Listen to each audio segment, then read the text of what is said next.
Habari zenu vijana wangu. Mimi ni mwanafamilia wa Ngomeni. Nina takriban miaka kama 4 niko Ngomeni.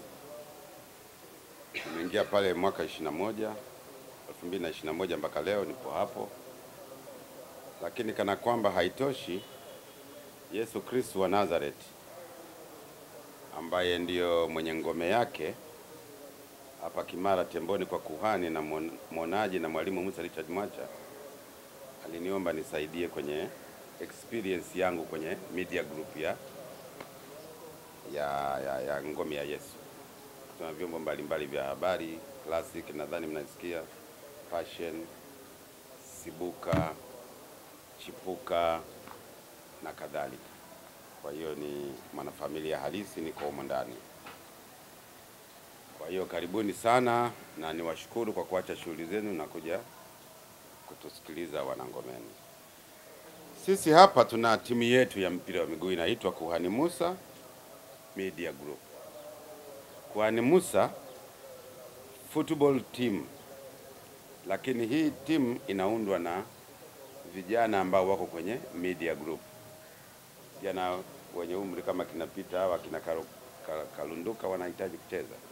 Kwa hiyo tuna timu yetu pale. Kwa hiyo na mimi najaribu kuwapa experience nilionayo kwenye masuala ya mpira. Kwa hiyo tuna timu yetu pale. Kwa hiyo kwa kifupi tumewiwa na mafanikio aliyopata Simba Sports Club, kwamba baada ya karibuni miaka 50 na baadaye miaka 30, ninyi vijana wadogo hamwezi kuwa na kumbukumbu, Simba ndio klabu pekee katika Afrika Mashariki na Kati ambayo imefanikiwa kufika nusu fainali ya klabu bingwa ya Afrika. Simba ilifika nusu fainali ya klabu bingwa ya Afrika mwaka 1974. Kwa hiyo ni klabu ambayo inafanya vizuri katika anga la kimataifa. Haikuanza leo. Yaani kwa mchezo huu ambapo imeingia nusu fainali juzi tarehe 9, sio kwamba ndio mara ya kwanza. Simba imeingia nusu fainali ya klabu bingwa, sio kombe la shirikisho wala kombe la washindi. Zamani kulikuwa na kombe la washindi, CAF ikalifuta mwaka 1997, ikaanzisha la CAF 1991, lilikuwa limeshaanza. Miaka 5 baadaye wakalifuta lile la shirikisho kwa sababu makombe yangekuwa mengi na mambo yangekuwa mengi, gharama ingekuwa kubwa. Kwa hiyo mwaka 74 nusu fainali ya kwanza wamecheza Mehala Al-Kubra na Simba Sports Club. Wamecheza tarehe 13 Dar es Salaam, uwanja wa Shambala Bibi. Tarehe 13 Oktoba 1974 Simba na mabingwa wa Misri Mehala Al-Kubra wamecheza pale. Simba ikapata ushindi wa bao 1-0. Bao limefungwa na Sadi Ali, mtangazaji maarufu wa radio Tanzania wakati ule, RTD. Abdul Masud alikuwa anamuita Sadi Ali watakiona, maana alikuwa na waadhibu sana timu zinazokuja. Mwisho akawa anamuita Sadi Ali watakiona. Kwa hiyo Simba ikashinda. Ilipokwenda kule Cairo mechi ya marudiano tarehe 25 mwezi wa 10 1974, Mehala wakapata goli moja, ikawa sare, wakapiga penati. Simba ikatolewa kwa penati 3-0. Penati zote za kwanza za Simba 3 walikosa, lakini wao Mehala Al-Kubra wakapata zote 3, Simba wakametolewa. Lakini kana kwamba hilo halitoshi, tarehe 27 mwezi wa 11 1993 Simba imecheza fainali ya kombe la shirikisho. Kuna watu wanajichanganya, wanasema ile ilikuwa CAF. CAF ni Kiingereza na Kifaransa. Kwa Kiswahili ni shirikisho, kombe bado ni lile lile. Kilichobadilika ni mfumo wa mashindano, lakini kombe ni lile lile. CAF kwa Kifaransa ni Confédération de Africaine de Football. Kwa Kiingereza ni Confederation of African Football. Kwa Kiswahili ni shirikisho la soka barani Afrika. Sasa mtu ana confuse, lile lilikuwa kombe la CAF. CAF ndio hiyo. Sawa sawa na kusema hii ni 100 na hii ni 100. Mtu anajichanganya kwa lugha, lakini kombe ni lile lile. Kwa hiyo Yanga wamekuja kulicheza mwaka 2023. Tarehe 28 mwezi wa 5 2023 wamepoteza Dar es Salaam dhidi ya Waarabu, na tarehe 3 mwezi wa 6 2023 wamepoteza Algiers. Kwa hiyo kombe ni lile lile, isipokuwa weledi, baadhi ya watu mashabiki wetu wanasema ni makombe mawili tofauti. Hapana, ila mfumo wa mashindano ndio umebadilika. Kwa hivyo hii si mara ya kwanza kwa Simba kufanya jambo kubwa kwenye mpira wa Tanzania, na hii ni heshima kwa nchi yetu. Yanga inapofanya vizuri ni heshima kwa nchi. Mashabiki wa Simba lazima wafahamu hilo, na mashabiki wa Yanga wafahamu vile vile Simba inapofanya jambo kubwa ni kwa manufaa ya taifa. Mimi nimepata bahati ya kutembea nchi mbalimbali, nimeenda Cairo, nimeenda na Algiers, nimeenda Casablanca, nimeenda Tunis, lakini huko kote imenifikisha Simba, na ndio maana Simba naiheshimu. Hakuna jinsi yote naweza nikaidharau Simba, lazima niheshimu. Imenifanyia mambo makubwa katika maisha. Kwa hivyo Waarabu kwa mfano, ukiwa unacheza na National Ahli, huwezi kumuona Zamalek anakupa mbinu ya kumfunga National Ahli. Au ukicheza na Wydad Casablanca, huwezi kuona Raja anakupa mbinu za kumhujumu Wydad. Hayo mambo bado yamebaki Tanzania. Yanga kama inacheza, mtu wa Simba anakuambia mimi Yanga ikicheza na Jiwe afadhali Jiwe lishinde. Ni vitu vya kihuni, havipendezi kabisa. Anyway, nashauri tu, ila kila mtu atakuwa na falsafa yake. Kwa hiyo tunaipongeza sana Simba, imetuheshimisha Watanzania, na baada ya miaka karibu 32 tangu walipofika fainali ya kombe ili la shirikisho mwaka 93, ndio wanakuja tena kuingia nusu fainali nyingine baada ya kufika robo fainali mara 8. Hii ya juzi ilikuwa robo fainali mara ya 8. Wakati mimi naongoza Simba tumekwenda robo fainali mara ya 4. Mara 4 tunashindwa kwenda nusu, lakini nawapongeza hawa viongozi wangu waliopo hivi sasa, wamevunja mwiko wa kuishia robo. Maana tulikuwa tunaitwa kina mwaka robo, lakini sasa tumekwenda nusu, tumevunja ule mwiko. Kwa hiyo ni jambo jema. Sasa kuna mambo mengine ambayo kwa kweli niagusie tu kwa uchache, kwamba katika familia yetu ya kuhani mwonaji na mwalimu Musa Richard Mwacha, kuna vitu ambavyo vimetokea lakini havipendezi. Tunafikiri ni vizuri kwamba tukitoa ufafanuzi. Kwa mfano, kuhani Musa tangu nimeanza kuishi naye mimi, ana tabia moja ambayo watu wote waumini wanaosali pale wametokea kuwa na upendo naye, kwamba ni mtu mwenye upendo, ni mtu vile vile mwenye ukarimu.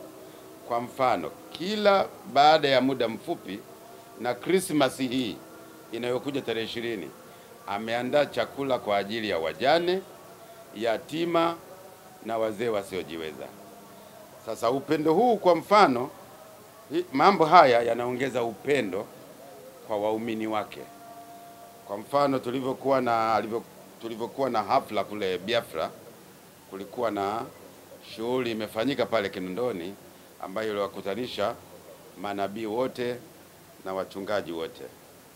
Kwa hiyo kutokana na upendo ambao ni wa waumini wake, kulitokea na anaposimama wanamshangilia, lakini hakukuwa na jambo lolote baya zaidi ya kuonesha upendo na ukarimu. Kwa hiyo kuna wakati tena ana misimamo ya kupenda kuwa pamoja na kuliombea taifa. Hili ni jambo jema kwa kila mchungaji, na tungeshauri hata mashehe huwa Waislamu wanaliombea taifa. Kwa nabii kama yeye au kuhani wa kiwango chake kuliombea taifa ni jambo jema. Kwa hiyo unapoliombea taifa lazima uwaombee na viongozi wake. Sasa hili ni jambo jema. Kiongozi wa taasisi ya kidini anapoliombea taifa nafikiri ni jambo jema.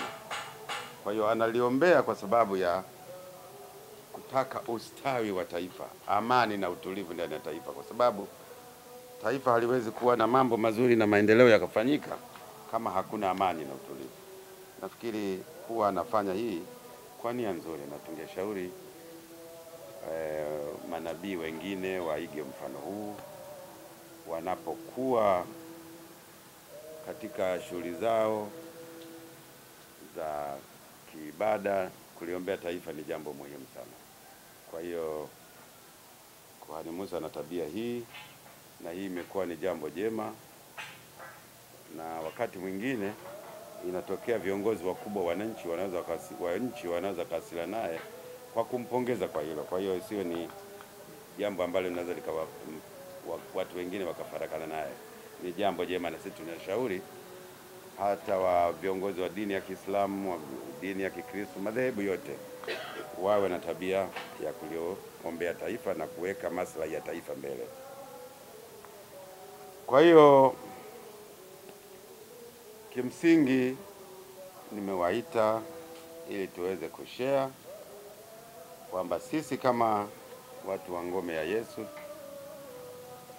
kwa kuwa na timu yetu ya mpira wa miguu ya waandishi wa habari wa media group zote, kuipongeza Simba Sports Club kwa jambo ambalo wamelifanya, ambalo limeliheshimisha taifa, na vile vile kutoa ufafanuzi kidogo wa jinsi waumini wa kanisa la Ngome ya Yesu tunavyoishi na baba yetu. Tuna mapenzi naye kwa sababu ya ukarimu wake na upendo wake kwa watu wa kada mbalimbali katika jamii yetu. Hapa katikati tumezungumzia sana kwa Musa, lakini tumeona hapa katikati kuna taarifa nyingi ambazo zinaendelea kumhusu yeye, hasa zikikuja mitandaoni, ikionekana ni mtu ambaye watu wanamtafsiri kwa lugha nyingine kwamba pengine picha zimevuja ikionekana akiwa na watoto wengine wa kike, anasema anashinda kulea familia na nini. Wewe kama mtu ambaye uko Ngome ya Yesu Kristo, unaweza kulizungumziaje jambo hili? Kusema kweli, unaweza kuwa unafanya mambo mazuri, na sio katika eneo la dini pekee yake, hata maeneo mengine unaweza kuwa unafanya mambo mazuri, watu wengine wakajenga chuki, wakajaribu kuonyesha taswira ya kinyume na jinsi ulivyo. Sijawahi kusikia kabla ya sasa hivi, na mimi nimekuwepo miaka 4 Ngomeni, sijawahi kusikia baba yangu wa kiroho akiwa na tabia za namna hiyo. Sasa haya ni mambo yanaweza kuwa yanaanzia kwenye familia. Sasa yanapotokea kwenye familia, ni vizuri sasa yakamalizwa kifamilia, kuliko kuja kuyaweka hadharani kwenye vyombo vya habari na kadhalika na kadhalika. Nadhani navyoweza kumzungumzia Kuhani Musa ni mtu ambaye ni mwadilifu, ni mtu mwenye upendo, ni mtu mwenye tabia njema. Sijawahi kusikia, kwa sababu hata hapa Ngomeni kuna mabinti wengi mno wazuri, lakini sijawahi kusikia kuna tatizo lolote la aina hiyo. Sio huko tu wanakotoka, hata hapa Ngomeni kuna mabinti wengi sana wazuri, na sio wafanyakazi, hata waumini wanaokuja wako watanashati wazuri, warembo, lakini sijawahi kusikia akiwa na sifa namna hiyo. Hizi ni taarifa tu za kuweza kumchafua kutokana na mafanikio katika mambo yake ya kuendesha dini na kulijali taifa, kwamba kuhani anapenda taifa hili liwe ni lenye utulivu na amani, kwa sababu tukishakuwa na utulivu wa Tanzania na amani, ndipo tunapoweza kutengeneza maendeleo mazuri kwa mtu mmoja mmoja na taifa kwa ujumla. Huwezi kupata maendeleo kwenye taifa ambalo lina vurugu, haiwezekani. Kwa hiyo sijawahi kusikia zaidi ya hapa, na tabia ya mwalimu kuhani na mwonaji Musa Richard Mwacha ambaye mimi nimekaa naye miaka 4, sijawahi kuona chochote kibaya au tabia hizo wanazozisema za kuwa na ufuska na mambo mengine sijawahi kuziona. Ningekuwa nimeshaziona ndani ya miaka 4, kwa sababu mtu mwenye tabia mbovu hawezi kazificha kwa ndani ya miaka 4, angekuwa nimeshaziona.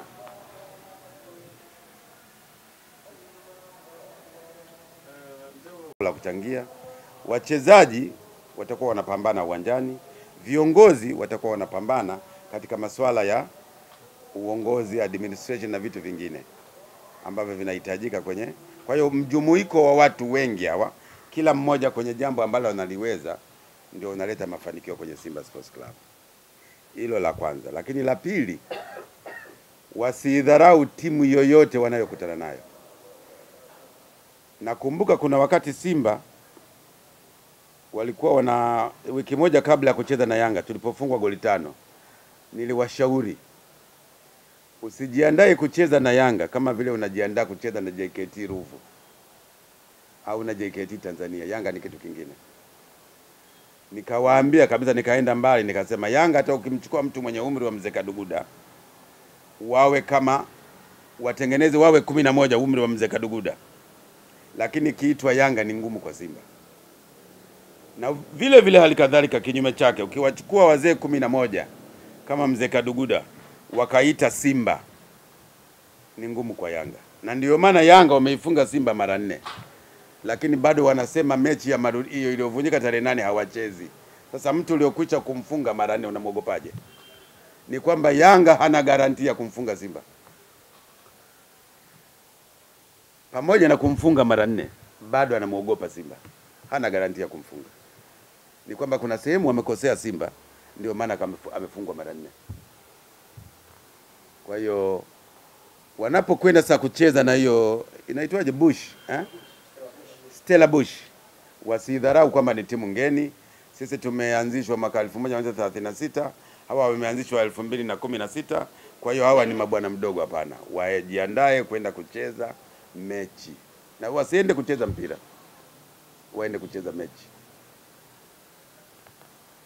Umenielewa bwana?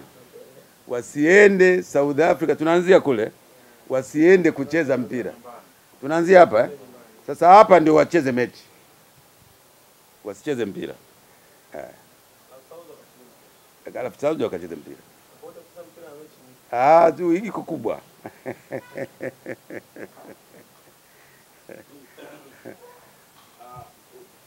Kiongozi wa Simba uliopita. Ndio. Tumeona hivi sasa wachezaji mbalimbali wakiwa kwa watumishi kwa ajili ya kuombewa ili kufanya vizuri.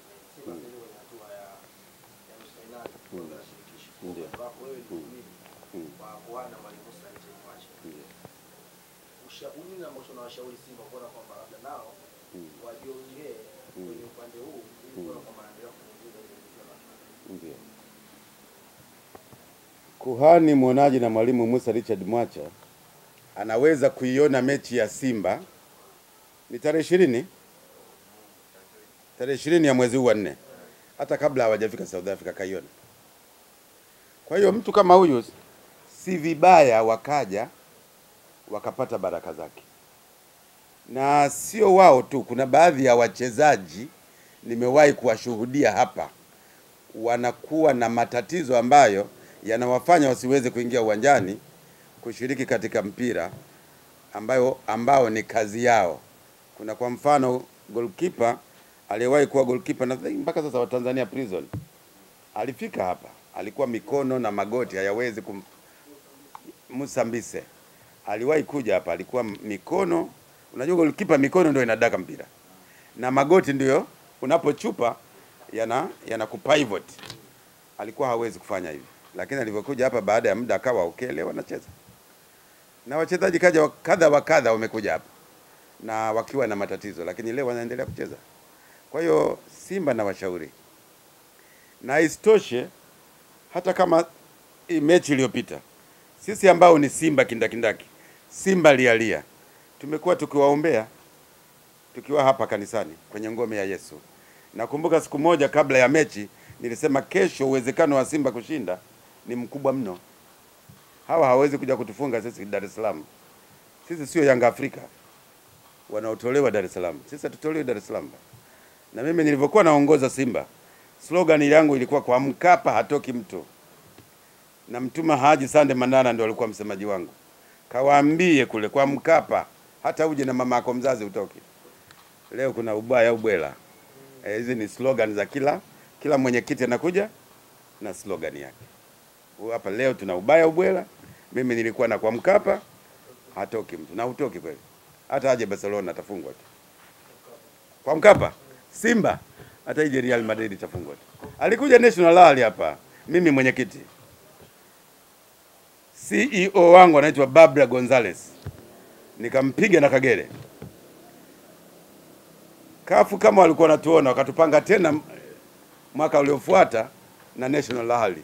Wakatuma taarifa kwa Barbara kwamba safari tunakuja kivingine. Simba hata afanyeje atufungi. Barbara akanipigia simu. Mwenyekiti uko wapi? Nikamwambia niko nyumbani kwangu Mbande.